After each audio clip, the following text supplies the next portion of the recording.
காலையும் மாலையும் அல்லேலூயா. கிறிஸ்துவுக்குள் பிரியமானவர்களே, உங்கள் யாவருக்கும் மீட்பெரும் இரட்சகருமாகிய இயேசு கிறிஸ்துவின் இனிதான நாமத்தினாலே உங்கள் அனைவருக்கும் என் அன்பின் வாழ்த்துக்களை தெரிவித்துக் கொள்கிறேன். அருமையான இந்த காலை பொழுதில் சமயத்திற்கேற்ற வார்த்தை என்கிற நிகழ்ச்சியின் மூலமாக கர்த்தருடைய வார்த்தைகளை பகிர்ந்து கொள்வதில் மிகுந்த சந்தோஷப்படுகிறேன். இந்த நாள் உங்களுக்கு மிகுந்த ஆசீர்வாதமாக இருக்கும்படி உங்களை மனதார வாழ்த்துகிறேன். கர்த்தர் மகிமைப்படுவாராக. கர்த்தருக்கு ஸ்தோத்திரம். இந்த நாளிலும் கூட உங்களுக்காக ஒரு வேத வசனத்தை வாசித்து உங்களுக்காக ஜெபிக்க விரும்புகிறேன். என்னோடு கூட வேதத்தை திருப்பிக் கொள்ளுங்கள். ரோமர் 10ஆம் அதிகாரம் அதனுடைய 14வது வசனத்தை வாசிப்போம். அவரை விசுவாசியாதவர்கள் எப்படி அவரை தொழுது கொள்வார்கள்? அவரை குறித்து கேள்விப்படாதவர்கள் எப்படி விசுவாசிப்பார்கள்? பிரசங்கிக்கிறவன் இல்லாவிட்டால் எப்படி கேள்விப்படுவார்கள்? கர்த்தருக்கு ஸ்தோத்திரம். எனக்கு அன்பான தேவ ஜனமே, அருமையான இந்த காலை பொழுதில் வேத வசனத்தை பிரசங்கி என்கிற தலைப்பில் கர்த்தருடைய வார்த்தைகளை நாம் சிந்திக்க போகிறோம். அப்போஸ்தலனாகிய பவுல் ரோமர் திருச்சபைக்கு நிருபத்தை எழுதுகிற பொழுது ஒரு வார்த்தையை அவர் சொல்லுகிறார். அவரை விசுவாசியாதவர்கள் எப்படி அவரை தொழுது கொள்வார்கள்? ஒருவன் இயேசு கிறிஸ்துவை சொந்த இரட்சகராக ஏற்றுக்கொள்ள வேண்டுமானால் அவன் இயேசு கிறிஸ்துவை விசுவாசிக்க வேண்டும். விசுவாசிக்கிறவன் தான் இயேசு கிறிஸ்துவை தொழுது கொள்ள முடியும். அவரை குறித்து கேள்விப்படாதவர்கள் எப்படி விசுவாசிப்பார்கள்? அதாவது ஒரு மனிதன் இயேசு கிறிஸ்துவை சொந்த இரட்சகராக ஏற்றுக்கொள்ள வேண்டுமானால் அவன் இயேசு கிறிஸ்துவை விசுவாசிக்க வேண்டும்.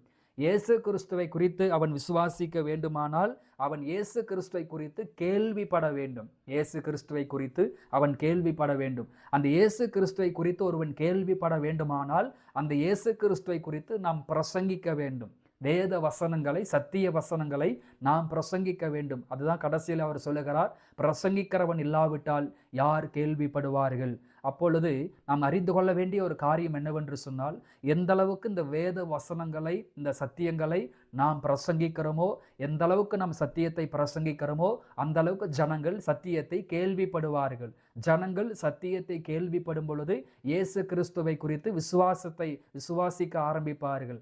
அவர்கள் இயேசு கிறிஸ்துவை விசுவாசிக்கும் பொழுது அவர்கள் இயேசு கிறிஸ்துவை தொழுது கொள்ள ஆரம்பிப்பார்கள். கர்த்தருக்கு ஸ்தோத்திரம்.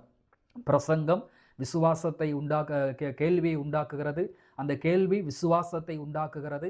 அந்த விசுவாசம் கிறிஸ்துவை தொழுது கொள்வதற்கு ஏதுவாக மாற்றுகிறது. அப்படியானால் இந்த வார்த்தைகளை கேட்டுக்கொண்டிருக்கிற நீங்களும் நானும் இந்த கடைசி காலத்தில் செய்ய வேண்டிய ஒரு காரியம் என்னவென்று சொன்னால், சத்தியத்தை சத்தியமாக பிரசங்கிக்கிறவர்களாக நாம் மாற வேண்டும். அப்போஸ்தலனாகிய பவுல் இன்னொரு இடத்தில் விதமாய் சொல்லுகிறார், சுவிசேஷத்தை நான் பிரசங்கிக்காவிட்டால் எனக்கு ஐயோ என்று சொல்லுகிறார். கர்த்தருக்கு ஸ்தோத்திரம். அப்படியானால் இந்த காலை பொழுதிலே நீங்களும் நானும் சத்திய வசனங்களை பகுத்து போதிக்க வேண்டும் என்று, சத்திய வசனங்களை பிரசங்கிக்க வேண்டும் என்று வேதம் விரும்புகிறது. ஒருவேளை சத்திய வசனங்களை நீங்கள் பிரசங்கிக்க விரும்பினால் தேவ சமூகத்தில் அமர்ந்து ஜெபித்து வேதத்தை தியானித்து தேவ சமூகத்தில் இரக்கம் கேட்பீர்களானால் நீங்களும் பிரசங்கிக்கும்படியாக ஆண்டவர் உங்களை பயன்படுத்துவார். கர்த்தருக்கு ஸ்தோத்திரம். அப்பொழுது இந்த காலை பொழுதிலே நாம் சிந்திக்க வேண்டிய காரியம், எதற்காக நம்ம சத்திய வசனத்தை பிரசங்கிக்க வேண்டும், ஏன் சுவிசேஷத்தை பிரசங்கிக்க வேண்டும் என்று சொல்லி ஒரு சில காரியங்களை நாம் சிந்திக்க போகிறோம்.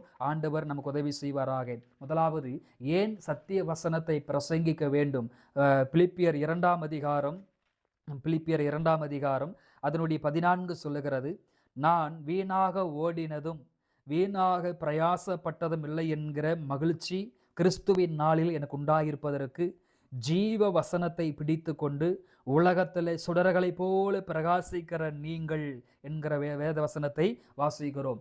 அப்போஸ்தலனாகிய பவுல் பிலிப்பியர் திருச்சபைக்கு சொல்லும் பொழுது, நான் ஓடினது வீணாக போகவில்லை, நான் பிரயாசப்பட்டது வீணாக போகவில்லை என்பதற்கு ஒரு அடையாளமாக கர்த்தருக்கு ஸ்தோத்திரம் அவர் சொல்லுகிற காரியம், ஜீவ வசனத்தை பிடித்து கொண்டு உலகத்தில் சுடர்களை போல பிரகாசிக்கிற நீங்கள். கர்த்தருக்கு ஸ்தோத்திரம். அப்ப சுவிசேஷ வசனத்தை ஏன் பிரசங்கிக்க வேண்டும், சத்திய வசனத்தை ஏன் பிரசங்கிக்க வேண்டும் என்று பார்க்கும் பொழுது பிலிப்பியர் 2:14 சொல்லுகிறது, அது ஜீவ வசனம். ஸ்தோத்திரம். இந்த வேதத்தில் இருக்கிற ஒவ்வொரு வார்த்தைகளும் ஆவியும் ஜீவனமாய் இருக்கிறது. ஒரு முறை இயேசு கிறிஸ்துவின் பிரசங்கம் கடினமாக இருக்கிறது என்று அநேகர் விலகி போன பொழுது ஆண்டவர் சீசர்களை பார்த்து கேட்டார், நீங்களும் விலகி போக மனதாய் இருக்கிறீர்களா என்று கேட்டபொழுது, ஆண்டவரே, சத்திய ஜீவ வசனங்கள் உம்மிடத்தில் அல்லவா இருக்கிறது என்று சொன்னார்கள். அப்படியானால் இந்த காலை பொழுதிலே இந்த வசனத்தை கேட்டுக்கொண்டிருக்கிற ஒவ்வொரு பிள்ளைகளும் வருகிற காலங்களிலே சுவிசேஷத்தை பிரசங்கிக்கிறவர்களாக மாற வேண்டும். ஏன் இந்த வசனத்தை, இந்த சத்தியத்தை நாம் பிரசங்கிக்க வேண்டும் என்று சொன்னால், இது ஜீவனுள்ள வசனங்கள், இது ஜீவனுள்ள வார்த்தைகள். அப்ப இந்த ஜீவனுள்ள வசனங்களை பேசுகிற பொழுது, ஜீவனுள்ள வார்த்தைகளை பேசுகிற பொழுது கேட்கிற யாவரையும் இது ஜீவனுள்ளதாக மாற்றுகிறது. கர்த்தருக்கு ஸ்தோத்திரம். இரண்டாவதாக, ஏன் இந்த சத்திய வசனத்தை நாம் பிரசங்கிக்க வேண்டும், ஏன் பிரசங்கிக்கிறவன் தேவை என்று வேதம் வலியுறுத்துகிறன்னு சொல்லி சிந்திக்க போகிறோம். எடுத்துக்கொள்ளுங்கள், சங்கீதங்களின் புஸ்தகம் 119வது சங்கீதம் அதனுடைய 105வது வசனத்தை நாம் வாசிப்போம். ஆண்டவர் நமக்கு உதவி செய்வாராக. கர்த்தருக்கு ஸ்தோத்திரம். உம்முடைய வசனம் என் கால்களுக்கு தீபமும் என் பாதைக்கு வெளிச்சமாயிருக்கிறது. கர்த்தருக்கு ஸ்தோத்திரம். இரண்டாவது, இந்த ஏன் வேத வசனத்தை பிரசங்கிக்க வேண்டும், ஏன் சத்திய வசனத்தை பிரசங்கிக்க வேண்டும் என்று சொன்னால், அது ஒரு தீபம். ஸ்தோத்திரம். அது ஒரு தீபம். இந்த உலகத்திலே ஒரு பிரயாணம் செய்து கொண்டிருக்கிறோம். நாம் கானானை நோக்கி, பரலோகத்தை நோக்கி ஒரு பயணம் செய்து கொண்டிருக்கிறோம். நாம் பரலோகத்திற்கு போகிற வழிகளிலே நிறைய உபத்திரவங்கள், பாடுகள், வேதனைகள், துன்பங்கள், இன்னல்கள் வரும். நாம் இடறி போகாமல் ஒரு பாதையிலே பயணிக்க வேண்டுமானால் அந்த பாதையிலே ஒரு வெளிச்சம் தேவைப்படுகிறது, ஒரு ஒளி தேவைப்படுகிறது. அப்ப அந்த ஒளியை எது தருகிறது, வெளிச்சத்தை எது தருகிறது என்று சொன்னால் வேத வசனமாகிய தீபம். அப்ப இந்த வசனத்தை தீபத்தோடு ஒப்பிடப்படுகிறது. அப்ப தீபம் வழிகாட்டுகிறது, வசனமாகி தீபம் ஜனங்களுக்கு வழிகாட்டுகிறது. கர்த்தர் ஸ்தோத்திரம். அப்போ ஒவ்வொரு நாளும் இந்த சத்திய வசனத்தை நீங்கள் பிரசங்கிக்கும் பொழுது, இந்த தீபத்திற்கு அடையாளமாய் இருக்கிற இந்த வேத வசனம் அநேகருடைய வாழ்க்கையிலே வெளிச்சத்தை கொண்டு வருகிறது, சுபாவத்திலே வெளிச்சத்தை கொண்டு வருகிறது, குணாதிசயத்திலே வெளிச்சத்தை கொண்டு வருகிறது. இருளில் இருக்கிற ஜனங்கள் பெரிய வெளிச்சத்தை காண்பார்கள், அது பாதைக்கு மிகுந்த வெளிச்சத்தை உண்டாக்குகிறது. அப்ப நீங்களும் நானும் ஏன் பிரசங்கிக்கிறவர்களாய் மாற வேண்டும்? இந்த வேத வசனம் முதலாவது ஜீவனுள்ளது, இரண்டாவது அநேகருக்கு வெளிச்சம் கொடுக்கிற ஒரு தீபமாயிருக்கிறது. கர்த்தருக்கு ஸ்தோத்திரம். மூன்றாவதாக ஸ்தோத்திரம், இந்த வேத வசனம் ஏன் பிரசங்கிக்கப்பட வேண்டும்? 119வது சங்கீதத்திலே 140வது வசனத்தை நாம் வாசிக்க கேட்போம். ஸ்தோத்திரம். 140 வாசிக்கும் பொழுது, உமது வார்த்தை மிகவும் புடமிடப்பட்டது, உமது அடியேன் அதில் பிரியப்படுகிறேன். கர்த்தருக்கு ஸ்தோத்திரம். அப்ப என் கண்பான தேவ பிள்ளைகளே, மூன்றாவது இந்த வசனம் எப்படிப்பட்டது? ஏன் இந்த வசனத்தை பிரசங்கிக்க வேண்டும் என்று சொன்னால், இது ஒரு புடமிடுகிற வசனம். ஒருவனுடைய சுபாவத்தை, ஒருவனுடைய குணாதிசயத்தை, ஒருவனுடைய வாழ்க்கை முறையை, ஒருவனுடைய எதிர்காலத்தை, ஒருவனுடைய தரிசனத்தை, ஒருவனுடைய திட்டத்தை அது புடமிடுகிற வசனமாய் இருக்கிறது. யோசேப்பை குறித்து நம்ம படிக்கும் பொழுது ஸ்தோத்திரம், கர்த்தருடைய வார்த்தை நிறைவேறும் அளவும் வேத வசனம் அவனை புடமிடப்பட்டது என்று வேதத்தில் வாசிக்கிறோம். அந்த வசனம் அவனை உருவாக்குகிறது, சத்தியத்திலே உருவாக்குகிறது. கொலேசியரில் வாசிக்கிறோம், எந்த மனிதனையும் தேறினவனாக நிலைநிறுத்துவதே உபதேசமாய் இருக்கிறது. அப்ப இந்த வேத வசனத்தை எந்த அளவுக்கு ஜனங்களுக்கு போதிக்கிறோமோ, இந்த கேட்கிற வேத வசனங்கள் ஜனங்களை புடமிடுகிறது. ஜனங்களை உலக பிரகாரமான வாழ்க்கையிலும், ஆவிக்குரிய வாழ்க்கையிலும், விசுவாசத்திலும், கிருபையிலும், ஜெபத்திலும் அவர்களை உருவாக்குகிறது. கர்த்தருக்கு ஸ்தோத்திரம். அப்ப இந்த வேத வசனம் ஒரு புடமிடப்படுகிற வசனமாய் இருக்கிறது. கர்த்தருக்கு ஸ்தோத்திரம். அதே போல ரோமர் அடுத்ததாக நம்ம கவனிக்க போகிறோம். ரோமர் புஸ்தகத்திற்கு வருவோம். அதிலே நம்ம படித்து பார்க்கும் பொழுது ரோமர் 1ஆம் அதிகாரத்திற்கு வருவோம். ரோமர் 1ஆம் அதிகாரம் அதனுடைய 16வது வசனத்தை நாம் இப்பொழுது வாசிப்போம். ஆண்டவர் நமக்கு உதவி செய்வாராக. கர்த்தருக்கு ஸ்தோத்திரம். கிறிஸ்துவின் சுவிசேஷத்தை குறித்து நான் வெட்கப்படேன்.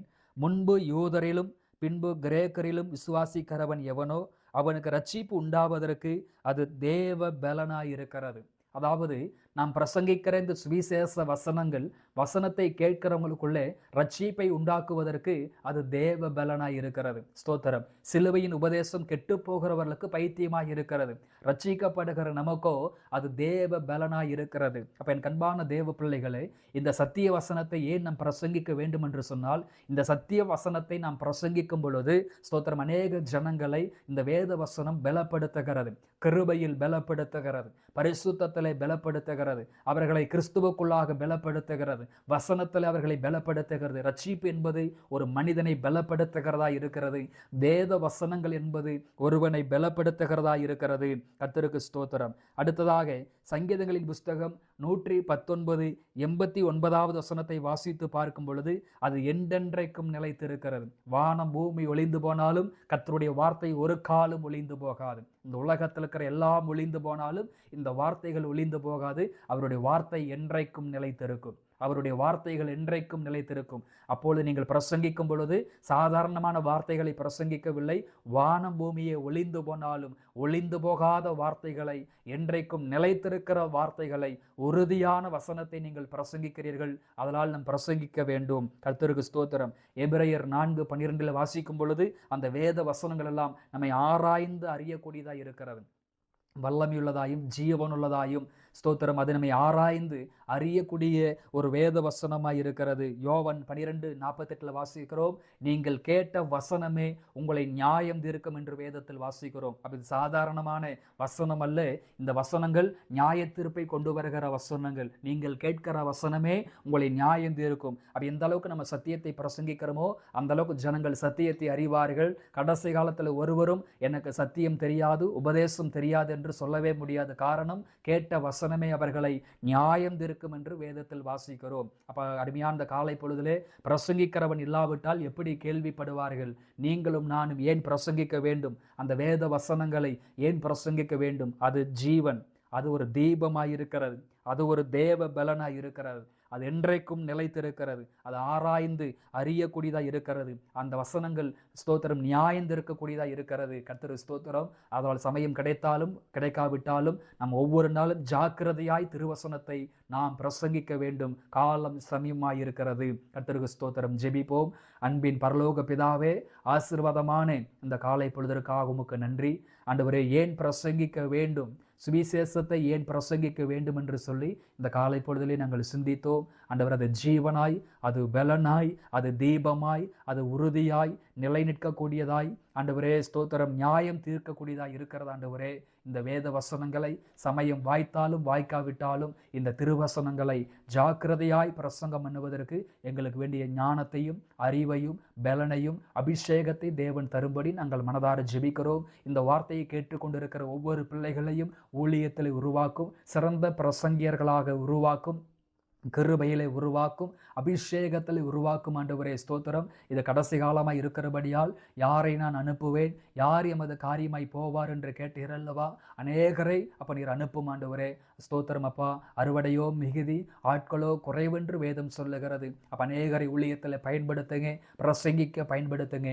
போதிக்கிற கிருபையினால் இந்த பிள்ளைகளை நிரப்பும்படி நான் மனதார ஜெபிக்கிறேன். இந்த நாள் இவர்களுக்கு ஆசீர்வாதமாக இருக்கட்டும். பொறுப்பெடுத்துக் கொள்ளும் இயேசுவின் நாமத்தில் பிதாவே, ஆமேன். கிறிஸ்துவுக்குள் பிரியமானவர்களே, இந்த வார்த்தைகளின் அடிப்படையிலே ஆண்டவர் உங்களை ஆசீர்வதிப்பாராக.